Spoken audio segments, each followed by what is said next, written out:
Será que cai alguma coisa na minha prova do sumário? O que é sumário? Eu é que sou um ordinário que tem de estudar esse código. E o que é pior, né? Tem de estudar esse código e ainda vai mudar. Por isso que hoje eu já trouxe o professor Douglas aqui, não para falar do novo código, mas a ideia do Falando Nisso é trabalhar hoje um ponto do procedimento sumário, né? Por isso eu trouxe aqui o mestre Douglas Oliveira, que agradeço que tenha ficado depois já das gravações, louco para ir embora, mas eu lacei ele aqui para bater um papo com a gente. Professor, muito obrigado por ter vindo. Eu que agradeço, Alessandro, e eu acho que essa deve ser a nossa última gravação sobre o Código de Processo Civil de 1973. É verdade. Certamente muitos alunos foram aprovados sob a égide deste código, e agora, provavelmente esse é o derradeiro, é a despedida, talvez o nosso último vídeo sobre o Código de Processo Civil de 73, que está dizendo adeus. Excelente oportunidade, portanto, para os alunos serem aprovados, já que já estudaram esse código, nessas últimas provas, ou nessa última prova, e ainda que será cobrado este... Você acha, Douglas, código. até para o pessoal entender aí de casa, vamos ter aí um novo código, já é realidade, né? Foi sancionado, já foi para a presidenta, e só o ano que vem, existe um período de vacatio legis, vai ter até eu não sei se aprendi mais essa, estou falando nisso com o professor Cristo desse assunto, mas só para o pessoal de casa que de repente está estudando agora, está no primeiro ano, não viu isso, falou, pô, vou estudar isso, o Douglas vai dar uma dica agora do sumário, e isso não cai. Mas nas provas de agora continua, vamos dizer assim, o código velho, que só ficou velho essa semana. É isso, né, Douglas? Exatamente. A vacatio legis, que não é a lei das vacas, né, como se costuma dizer por aí, é o prazo de vacância da lei. Então, o novo código tem aí praticamente um ano ainda pela frente de vacância, de forma que, enquanto isso, vale ainda o velhinho Código de 73. Beleza. Que vigorou aí por mais de 40 anos, né? Por mais de 40 anos. E, como eu disse, muitos alunos foram aprovados com base nele. Eu estava aqui, vou até colocar o slide aqui, ó, para a gente começar a discussão. Professor Douglas, eu me lembro que quando eu vou fazer aqui meio que a voz do aluno, pessoal, porque o Douglas é que vai me ajudar nisso aqui. Eu não sei mais nada disso aqui não, mas lembro, trabalhei muito tempo no civil, e eu me lembro que quando demorou para entender, até que um dia eu falava assim, fiz assim para minha chefe, a senhora vai me desculpar, chega aqui esse condomínio para cobrar, aí a senhora já manda citar o réu e já designa a data de conciliação, de audiência. Agora, quando chega lá uma cobrança, sei lá, o cara quer cobrar o outro porque marcou a festa, não foi, o rapaz, o fotógrafo, riscaram o carro do sujeito e tal, com a chave de fenda, uma indenização, a senhora manda citar, né, o juiz manda citar, para depois ouvir o réu, não tem uma audiência já direto. E aí que caiu a ficha. Ela pegou e falou assim, então, primeiro você lê o sumário, depois a gente conversa. Não, eu quero ler os dois, eu briguei com ela, Douglas. E ela falou, lê primeiro o sumário, que é mais curtinho, depois o ordinário você vai ler o resto da sua vida inteira. E aí eu fui entender. Professor, a ideia do procedimento sumário, logo no primeiro artigo, antes de falar de fluxograma, é o que cabe, o que não cabe no rito sumário. Aí eu vou lendo e eu vou, se o senhor me permitir, colocar aqui algumas dúvidas para o senhor. Ele fala, observar-se-á procedimento sumário nas causas cujo valor não exceda 60 vezes o salário mínimo. Essa é a primeira regra. Então, a primeira coisa que eu tenho de saber, causas até 60 salários, eu posso seguir pelo rito sumário. O rito sumário, ele é mais leve, mais rápido, professor? A ideia é essa? A ideia é exatamente essa, Alessandro. A ideia, aliás, que foi reforçada com a reforma do Judiciário, a emenda 45, na Constituição, que incluiu o inciso 78 ao artigo 5º, que trata da razoável duração do processo. Na verdade, essa ideia já é antiga. Lá em 73, o legislador, quando pensou no sumário, pensou na ideia de que existem questões, e essas questões estão aí arroladas no artigo 275, podem, em razão da menor complexidade, ser tratadas de maneira mais rápida, buscando aquela efetiva tutela jurisdicional, a pronta entrega da justiça. Senão vira uma justiça tardia, né, O que dizia Rui Barbosa, não é? A justiça tardia equivale à verdadeira injustiça. Então a ideia é um rito curto, um procedimento menor, com as fases unificadas, para resolver questões mais simples, questões teoricamente de menor complexidade. Agora, o que eu tenho problema na hora que eu estou estudando esse diabo é o seguinte, Douglas. Nas causas, qualquer que seja o valor, Aí ele vem com essa regra número 2. Arrendamento rural e parceria agrícola. Cobrança de condômino de qualquer quantia ao condomínio. Ressarcimento por danos em prédio urbano rústico. Ressarcimento por danos causados em acidente de veículo de via terrestre. Cobrança de seguro relativamente a danos causados em acidente de veículo, ressalvar os casos de processo de execução. Cobrança de honorários profissionais liberais, ressalvar o disposto de legislação especial que versem sobre revogação ou doação e nos demais casos previstos em lei. Professor Douglas, eu estou maluco ou pode ter causa no sumário de 600 salários mínimos? Então, olha só, primeira coisa importante que talvez a principal questão sobre o procedimento sumário é acerca da sua competência, acerca da sua pertinência. Quais são, do seu cabimento, não é? Quais são as causas, então, que são, em que é cabível o procedimento o sumário? Primeira coisa, o inciso 1, tem um limitador de valor, um limitador de pecúnia, de quantia. E aí precisa tomar cuidado porque pode confundir com o juizado especial. E aí nessa parte de cumulação, quer dizer, pode ser tanto o juizado especial quanto o sumário, vale deixar claro que é opção do autor. Se estiver dentro lá dos 40 salários mínimos, pode o autor optar tanto pelo sumário quanto para o juizado especial. Mas juizado especial é uma outra história para um outro vídeo. Não, beleza. Agora, é importante dizer que no inciso 2º não tem esse limitador pecuniário, não tem esse limitador de valor. E está claro, qualquer que seja o valor, não é? Qualquer que seja o valor. Então, acidente de veículo, se for uma Lamborghini, uma Ferrari, que vai passar... O senhor tem, eu sei disso. Exatamente. O senhor não gosta de falar, o senhor tem uma Lamborghini e o professor Zé Luiz adora a Ferrari. Imagina que houve um abarroamento, houve, né, uma batidinha lá leve, e para vocês o que é leve foi mais ou menos uns 400 salários. Então, primeira coisa, inciso 1 é o valor.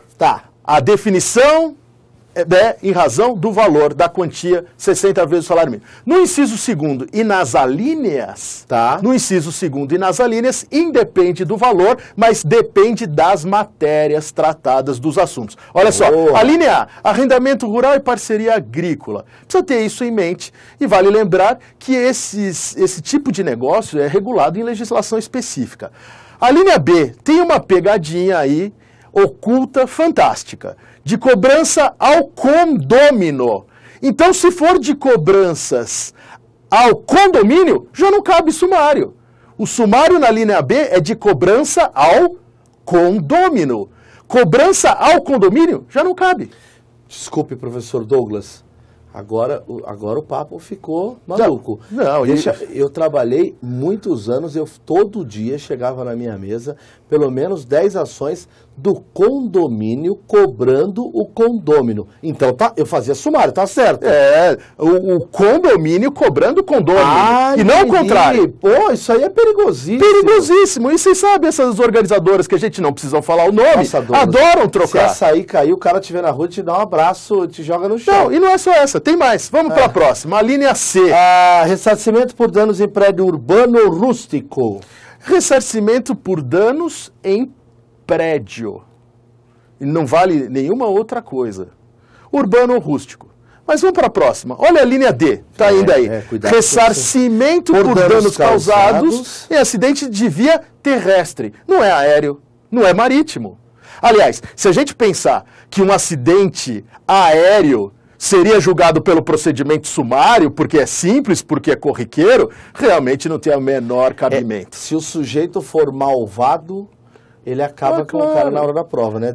Via acidente de via terrestre, de veículo de via terrestre. Boa. Não é veículo de via aérea, de via marítima, etc. Então, se a gente pensar aí num acidente de jet ski, numa indenização por jet ski, foge ao sumário. Boa. É via terrestre. Eu acho perigosa. Perigosa também, eu acho, professor, a G, que eu diria que é o ponto G aí do 275. Sabe por quê? Porque veio depois. Na minha época que eu era escrevente, não estava aí esse G. E aí, aqui fala que verse sobre revogação de doação. Eu fico imaginando a situação que o cara coloca um casinho, ele dá um casinho e fala, é o caso de revogação de doação. Pergunta se o juiz foi adotado o rito sumário, agiu corretamente. Agiu corretamente. O advogado, tal, enfim, os operadores ali da área jurídica. Haja vista que aqui, revogação de doação, e aí, para acabar com o aluno, ele vai tentar colocar que envolve uma doação de 10 milhões. Para o aluno falar, não, mas acho que não vai ser sumário. Então precisa se ligar. Ou é valor no número 1, ou são as matérias do número 2. Exatamente. E aí tem mais uma coisa. Pois não. Quer ser maldoso? Coloca ali, a alternativa errada, que versem sobre doação. Não há que se falar em procedimento sumário em questões que versem sobre doação. Para fazer doação não precisa de processo na justiça.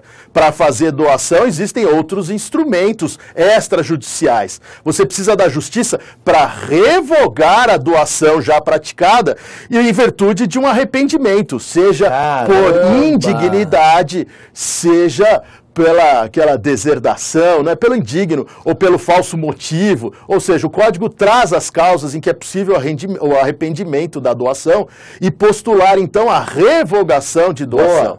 Essa é outra pegadinha que o aluno atento que assiste esse vídeo conosco não vai cair. E o parágrafo único, Douglas, dessa maldade aí do examinador, pode, de repente, trabalhar com isso, porque ele fala, né? Esse procedimento não será observado em ações relativas ao Estado e à capacidade das pessoas. Essa que não tem jeito. Não importa valor. É uma excludente.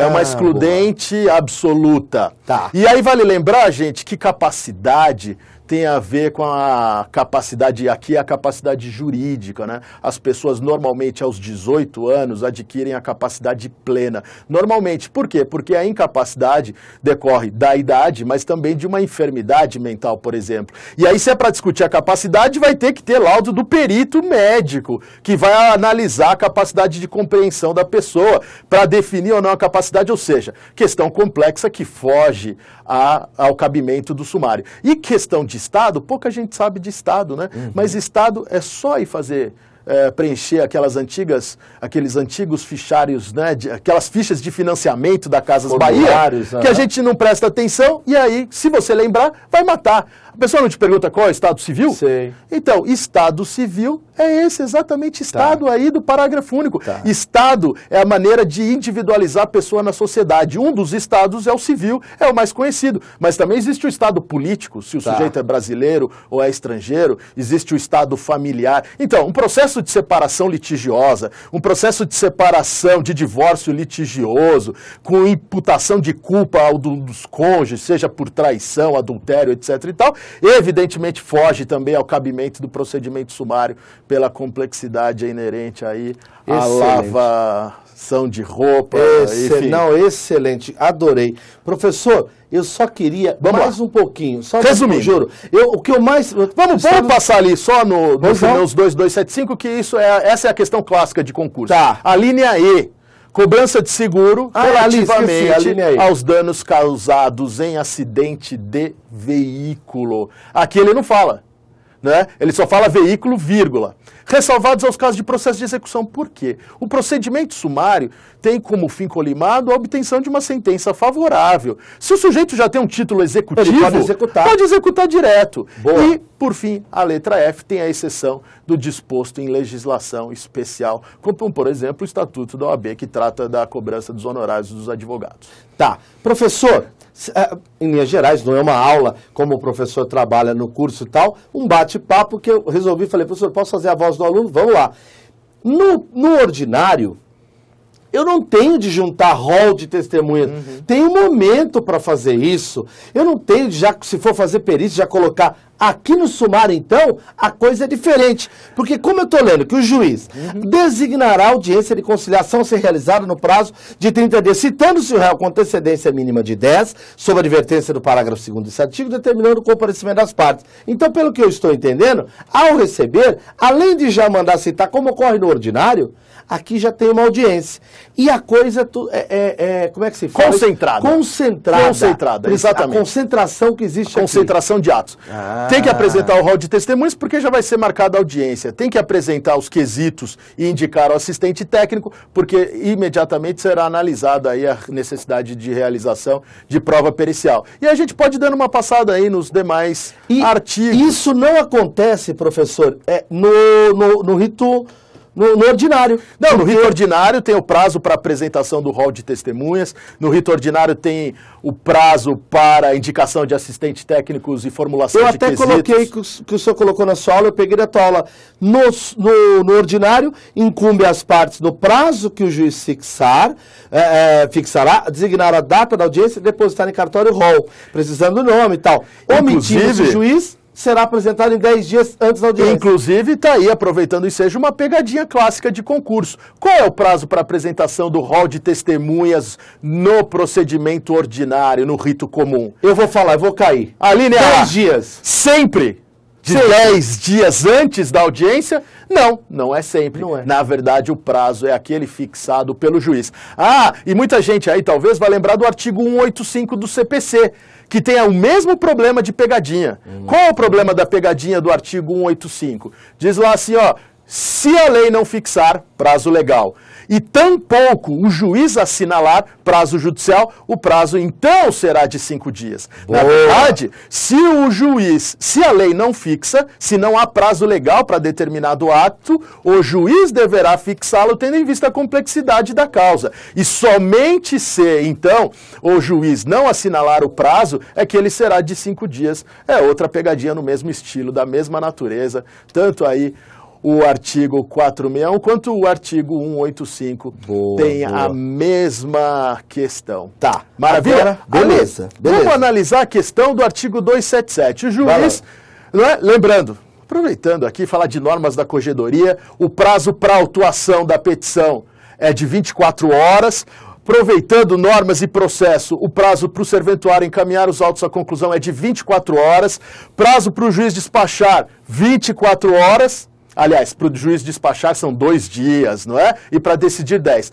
Bom, 277, o juiz designa a audiência de conciliação para ser realizada num prazo de 30 dias. Tá. Teve um aluno meu que disse assim, professor, mas a audiência nunca acontece em 30 dias, então eu não posso marcar essa como certa. Lê do engano, meu caro. A pergunta normalmente diz assim, nos termos do que consta expressamente no CPC. O que consta? Que o juiz vai marcar uma audiência em 30 dias. Ele foi pela prática. Perigoso. O réu deve ser citado com antecedência mínima de 10 dias da audiência, com a advertência da revelia, do parágrafo 2º, da advertência da sua ausência. Então vejam que aqui nós não temos propriamente um prazo, não é, de contestação. Nós temos a audiência e a citação com 10 dias antes da audiência tem uma finalidade muito bem definida. Qual é? Oportunidade para o réu contratar um advogado, escolher um advogado, preparar a defesa e assim sucessivamente. Porque ele vai ter de levar na audiência, né, Douglas? Porque vai ter que levar na audiência. Agora, se a ré for fazenda pública, os prazos contar-se-ão em dobro. Ou seja, sendo ré a fazenda pública, ela deve ter sido citada não com 10, mas com 20 dias de antecedência da audiência, por ser fazenda pública. O prazo conta em dobro. Para a parte regra geral, prazo de citação com antecedência, 10 dias. Para a fazenda pública, 20 dias. Então aqui, não vale a regra geral do Dó, Ré, Mi, Fá, que todo mundo conhece. Dobro para recorrer Ministério Público e Fazenda e quádruplo para contestar. Regra geral. Aqui é o sumário. Sumário, prazo em dobro para a fazenda pública. Tá ótimo. Professor, então quando eu olho para esse fluxograma aqui, só de uma linha geral, porque nosso tempo está acabando, mas eu quero entender. Então na petição inicial, se deferido, vamos falar primeiro, se for indeferido, aí é questão de apelação, como a gente vai ver em outros momentos. E lembrando que a petição inicial segue os mesmos requisitos do artigo 282 do CPC. Bacana. Ou o juiz defere, ou ele manda emendar, e aí marca a audiência, diferente de mandar citar só o réu. Aí tem a citação, como o senhor falou, de 10 dias, e a intimação no autor para comparecer à audiência. Aí vem essa audiência de conciliação, pode ser obtida ou não obtida.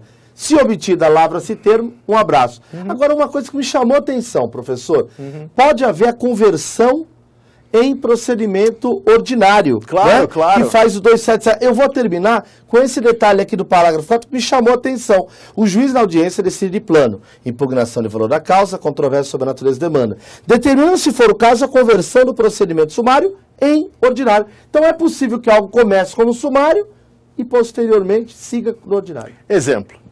O autor pede no procedimento sumário uma indenização em razão do inciso 1, do valor que está limitado a 60 salários mínimos, mas ele, de uma maneira assim sutil, na verdade, que é uma indenização de 12 parcelas de 60 salários mínimos. Entendi. O réu vem e vai impugnar o valor da causa. Falou, juiz, esse valor... Ele não quer 60, ele quer 12 vezes 60. Então, foge à competência, foge ao cabimento do procedimento sumário, porque na verdade não é 60, mas prestações de 60 vezes o salário mínimo. E aí o que ele faz? Vai converter em ordinário. Tá. Outro motivo para converter em ordinário. É isso que eu ia perguntar agora, que ele fala aqui, né? A conversão também ocorrerá quando houver necessidade de prova técnica de maior complexidade. Se vai precisar de um perito e às vezes a gente tem 2 peritos até para fazer um laudo, se vai demandar de muito tempo para a realização dessa perícia, foge ao espírito do procedimento sumário, que é encerrar a demanda e apresentar, seja por conciliação ou não, a prestação jurisdicional e a efetiva solução do conflito com aquela finalidade profícua, não é? Que é a pacificação social. Mestre Douglas, genial. Nossa, tempo voou aqui, professor. Eu agradeço demais, aprendi um pouco mais, né? Então, é isso que vale. Todo dia a gente está melhorando em algum ponto. Tomara a Deus, seja numa prova ou não, que a gente tenha aprendido um pouco mais. Eu te falo uma coisa. Quando eu comecei a trabalhar no sumário, eu lembro que os colegas da faculdade me pediam para eu explicar isso para eles. Eu falava, quem sou eu, gente? E colegas muito bons, Douglas, mas a ausência da prática, os caras não sabiam fazer isso. Então eu ganhei muita cerveja, assim, explicando os quintoanistas, às vezes, de como que se fazia a ritualística e todo o procedimento que o professor colocou aqui. Gente, muito obrigado pela audiência. E, professor Douglas, obrigado pela aula. Te devo mais uma. Eu que agradeço, e eu só queria falar para os alunos o seguinte: aproveitem para estudar e para passar ainda no concurso com este código, não é? Que tem mais um ano aí pela frente praticamente. Estou sabendo que os senhores estão bolando aí uns cursos de atualizações, professor Clilton, professor Douglas. Se você, querido aluno, por acaso não lograr aprovação, nós já estamos trabalhando no curso do novíssimo CPC. E aliás, muitos passaram agora com você em São Paulo para escrevente, Douglas, e vão fazer para analista. Até um colega brincou. Estudei com o Douglas e com o Clilton no processo antigo, e agora que ele já é escrevente, está fazendo para analista. Ele vai estudar com o processo novo. E é claro que quem dominar e quem tem as noções do processo civil antigo do de 73 vai compreender muito mais facilmente o novo CPC de 2015, que entrará em vigor somente em 2016. Será um prazer tê-los conosco. Valeu, pessoal. Obrigado, professor Douglas. Tchau, gente. Um abraço. Tchau, tchau.